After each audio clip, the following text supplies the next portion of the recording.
GLP-1 medications have changed the conversation around metabolic health. And so for many people, they've made sustained weight loss finally possible. But for those of us that are over 65, there's an important second question. When weight loss accelerates, muscle can decline along with it. And when appetite drops, micronutrient intake often drops too. So the question becomes, are there supplements that can help support muscle preservation, cardiometabolic health, and nutrient sufficiency while using a GLP-1 therapy? And over the past several months, I've spent a good amount of time digging through the research literature on aging physiology, nutrition, and metabolic health. And today I want to walk through the supplements that appear to have the strongest evidence supporting them for adults over 65. And don't worry, this is not a 47 supplement biohacker stack. We're going to keep this practical, evidence-based, and realistic. And in this episode, I want to walk through what I think is a simple framework. 8 supplements, the core 8, that appear to support 3 important biological systems for adults over 65. First, muscle preservation. Second, cardiometabolic health. And third, nutrient sufficiency. Now, we're not going to review every study briefly or in detail, but the research is there. And you will notice the key references appear at the bottom of each slide. For anyone who wants to go deeper, I will also include a downloadable PDF link with the research reviewed for this episode. Because when it comes to health decisions, I believe you should always be able to trace the advice back to the actual evidence. But before we begin looking at individual supplements, there is one important thing that we need to understand about the research. Unfortunately, very few studies have examined supplement use specifically in people taking GLP-1 medications. Well, apparently, the research community has not yet funded a study called George's Supplement Stack. Maybe someday. Oh, well, I digress. So most of the evidence comes from studies of aging physiology, nutrition, and metabolic health. And what we're going to do here is apply the best available evidence from those areas. Now, interestingly enough, there is one recent study that actually examined dietary intake in people using GLP-1 medications. That's the Johnson 2025 that you see here. And what it did, it found that many participants were not meeting recommended micronutrient intake levels, which makes sense. When appetite drops, food intake drops. And when food intake drops, macronutrient intake often drops as well. And that finding will become important later when we talk about multivitamins. Well, at this point, you may be noticing a large triangle in the middle of your screen. Well, that's not a random graphic. I want to use this triangle to explain how I think about healthy weight loss after 65. Because biologically, 3 things really matter. First, muscle preservation. Second, cardiometabolic health. Blood sugar control, lipids, vascular health, and inflammation. And third, nutrient sufficiency. GLP-1 medications reduce appetite, which can be helpful for weight loss. But it also means total nutrient intake can sometimes fall behind. Now, I like frameworks like this because my brain remembers pictures much better than long lists. Also, triangles look a lot smarter, wouldn't you agree, than bullet points? Well, think of this as a 3-legged stool. If one leg fails, the whole thing tips over. And trust me, after 65, none of us need more reasons to fall over. So the supplements we're going to talk about, each one support one or more of these 3 systems. And at the center, you'll notice, is something many people will overlook: recovery, sleep, and metabolic repair, which is where glycine enters the discussion. But before we move into the supplement discussion, I want to give you a quickly update because this is truly supposed to be my weekly update also. As many of you know, I started this journey on July 28th of last year. Since then, I've lost a little over 56 pounds. This month's in-body scan, which is the body composition scan that I take in my doctor's office, showed something encouraging. The most recent 1.4 pounds loss was entirely fat mass. No lean tissue was lost. And across the entire journey, total lean mass loss has only been about 3.3%. In fact, for several months now, lean tissue has been essentially stable or slightly increasing. And that matters because the real goal is not simply losing weight. The goal is losing fat while protecting muscle. And that's why I track progress using the in-body scans rather than just the scale. Now, before we continue, a quick note. I'm not a physician, and this channel is not medical advice. I am a biological scientist by training and education, but what I'm doing here is reading the research carefully and sharing what the science suggests, along with my own experience using GLP-1 therapy. So any supplement decision should always be discussed with your own physician, especially if you have medical conditions or take any medications, so you don't have any interactions. So with that, let's take a look at the supplements that appear to support the three biological priorities we just discussed. So let's start with the first priority from our triangle, muscle preservation. When people lose weight, no matter how you're losing it, especially after 65, some of that weight can come from muscle. And preserving muscle is critically important. Muscle supports strength, metabolic health, balance, and of course independence.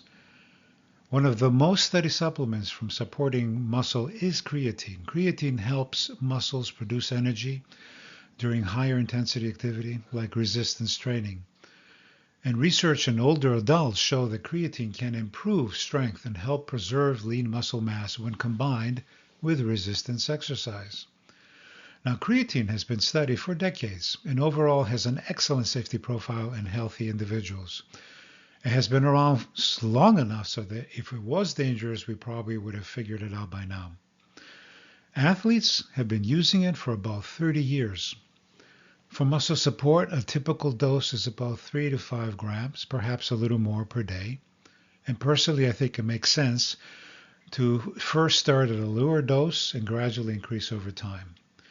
Now, some research is also exploring possible cognitive benefits from creatine, but those studies often use higher doses, like 12, 15 or more, than what we typically recommend for just daily supplementation.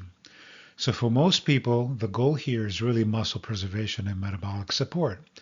And if you want a deeper dive into the science of creatine, I actually did an entire episode on this topic, which I will link below in the description.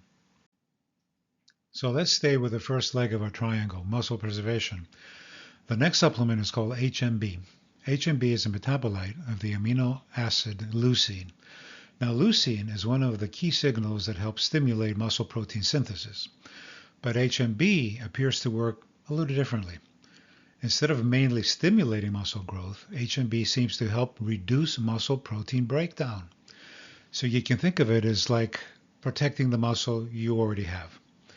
And that becomes especially important during weight loss, aging, or illness when muscle loss can accelerate. And several studies in older adults have shown that HMB supplementation can help support muscle mass and physical function. The dose most commonly used in studies is about 3 grams per day. Now you might ask, why not just rely on dietary protein? And protein is absolutely the foundation. But HMB can provide an additional signal that helps protect muscle tissue, especially during caloric restriction. Another way to think about this is with a simple analogy. Creatine helps build the house. HMB helps keep someone from tearing the house down. And during weight loss, we want to make sure that the muscle house stays standing. So let's stay with muscle preservation of our triangle. But now we move into something that also connects with bone health, and that is vitamin D3. Vitamin D plays a critical role in both muscle function and bone metabolism. Low vitamin D levels are actually very common in older adults, which is not surprising when you think about it. Many of us spend a lot of time indoors, especially if you live somewhere like New England, where I'm currently cooped up inside waiting for the snow to melt. So when vitamin D levels fall too low, muscle function and bone health can also suffer. And some studies have also shown that correcting vitamin D deficiency can help reduce fall risk. Now, the appropriate dose of vitamin D can vary quite a bit. Many people do very well in the range of about 2,000 to 5,000 international units per day. But ideally, vitamin D dosing should be guided by lab testing, which is what I did. You will also see vitamin D paired with vitamin K2, especially the form called MK7. K2 helps direct calcium toward bone and away from arteries. And if you'd like a deeper dive into the science of vitamin D, I actually did an entire episode on that topic, which I will link in the description below. So now we move into the second leg of our triangle. And here research is absolutely fascinating. So this one is cardiometabolic health. One of the most studied nutritional supplements in this area is omega-3 fatty acids. Omega-3s play several important roles in the body. They help support cardiovascular health. They help lower triglycerides. They also have anti-inflammatory effects. And those benefits become particularly important as we get older because cardiometabolic health is really about protecting blood vessels, the heart, and metabolic function over the long term. And most of the research focuses on two key omega-3 fats called EPA and DHA. And these are the same fats you often hear about in relationship to fish, which is great if you enjoy fish and slightly less great if your idea of seafood is fish sticks. I digress. For general health, many experts suggest a combined intake of roughly 1 to 2 grams per day of EPA plus DHA. And as with vitamin D and creatine, this is another topic where I've done an entire episode and a deep dive explaining the science in much more detail. So if you like a deeper dive into omega-3s, I'll link the episode in the description below. So let's stay with the cardiometabolic side of our triangle. The next supplement is magnesium. Magnesium is one of those nutrients that participates in hundreds of biochemical reactions in the body. More than 300 enzymatic processes depend on it. Magnesium plays roles in blood pressure regulation, glucose metabolism, and muscle function. And interestingly, many adults do not consume enough magnesium in their diets. Magnesium also helps support muscle relaxation and sleep, which becomes important because good sleep is one of the most powerful metabolic tools we have. And this is helpful because at our age, many of us have developed a special talent for waking up at 3 or 4 o'clock in the morning. So a typical supplement range is roughly 300 to 400 milligrams per day. And personally, I find that splitting magnesium into 2 doses can work well. One earlier in that day and one in the evening, perhaps before going to bed. And if you'd like a deeper dive into magnesium, I also did an entire episode on that topic, which I will link in the description below. So let's continue with the cardiometabolic side of our triangle. The next supplement is berberine. And berberine is a plant compound that has been studied for its effects on glucose metabolism. And one of the reasons it has attracted so much attention is that it activates an important metabolic pathway called AMPK. Now, AMPK, or AMPK, is sometimes described as the body's metabolic master switch, which would be nice if it came with an actual switch that we could flip every morning. When AMPK is activated, cells become more efficient at using energy and regulating glucose metabolism. And several clinical studies have shown that berberine can help improve insulin sensitivity and support healthy blood sugar levels. And typical doses used in studies are about 500 milligrams taken 2 or 3 times a day, which is kind of what I do. Now, interestingly, if you look at the mechanism, berberine and GLP-1 medications influence some of the same metabolic pathways, which is one reason that researchers are very much interested in how berberine and GLP-1 therapy might complement each other metabolically. And if you would like a deeper dive into the science of berberine, I also did an entire episode on that topic, which I will link in the description below. All right, now we move to the third leg of our triangle, nutrient sufficiency. And one of the simplest and most overlooked tools for metabolic health is fiber, in particular soluble fiber, such as psyllium. Psyllium has been studied for decades, and it can help lower LDL cholesterol, support glucose regulation, and promote gut health, which is extremely important. And I've talked about that in another episode, and I'll probably do it again. It's coming up soon. It also slows down gastric emptying, which can help moderate blood sugar after meals. And for people like us using GLP-1 medications, fiber can also help with something that comes up quite frequently, constipation. Typical intake is about 5 to 10 grams per day, depending on the diet.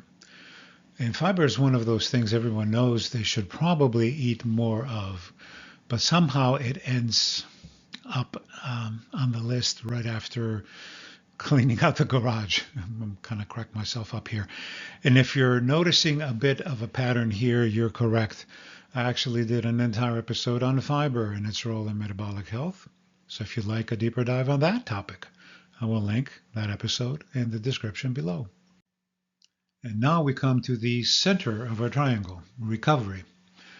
One supplement that has become very interesting to researchers in recent years is glycine. Glycine is a simple amino acid that plays several important roles in the body. It contributes to collagen synthesis, it supports metabolic function, and also appears to influence sleep quality. And several studies have shown that taking glycine in the evening can help improve sleep quality and next day alertness. And that matters because sleep is one of the most powerful recovery mechanisms in the body. It's essential. Poor sleep affects glucose metabolism, hormones, and also appetite regulation. And if something helps improve sleep, most of us are willing to at least listen carefully, especially after the age when sleeping all the way through the night starts to feel like a rare scientific event. A common supplement dose is about 3 grams taken before bedtime.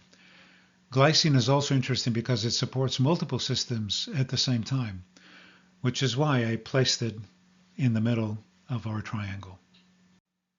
So the final supplement brings us back to something we mentioned earlier, micronutrient sufficiency. And GLP-1 medications reduce appetite, which is often very helpful for weight loss.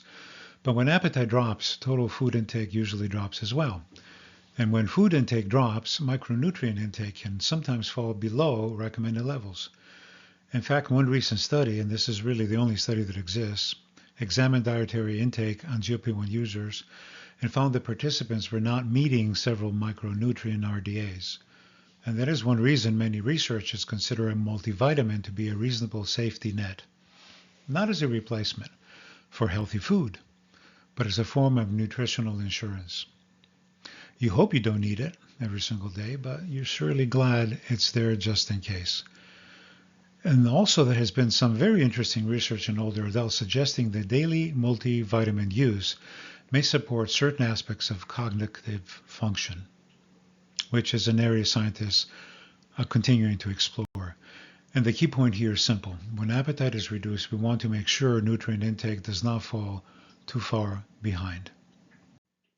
And before we close, let's step back and look again at the full picture. The supplements we discussed today are not meant to be a random list. They are organized around 3 biological priorities for healthy aging: muscle preservation, cardiometabolic health, and nutrient sufficiency. When these 3 systems are supported, healthy weight loss becomes much more sustainable. And in the center of this framework is recovery, sleep, repair, and metabolic balance, which is why glycine sits in the middle. Now, you may have noticed something else during this episode. Several of these supplements already have their own deep dive episodes on this channel, and that's intentional. From time to time, I revisit these topics as new research appears. And occasionally a new study comes out that basically forces me to do another episode. It's a difficult burden to bear, but somehow I guess I will have to manage. And if there's one idea I hope you take away from this episode is this: healthy aging is not about finding one magic supplement. It's about understanding how the body works and supporting it wisely over time. And for those of us using GLP-1 medications, that means paying attention not only to weight loss, but also to muscle and cardiometabolic health and nutrient sufficiency. When those systems are supported, the journey becomes much more sustainable and much healthier. And if you found this helpful, please consider liking the video and subscribing to the channel. Stay curious, my friends. Be patient with your body and be at peace. This is George with GLP-1s for seniors. And God willing, I will see you next time.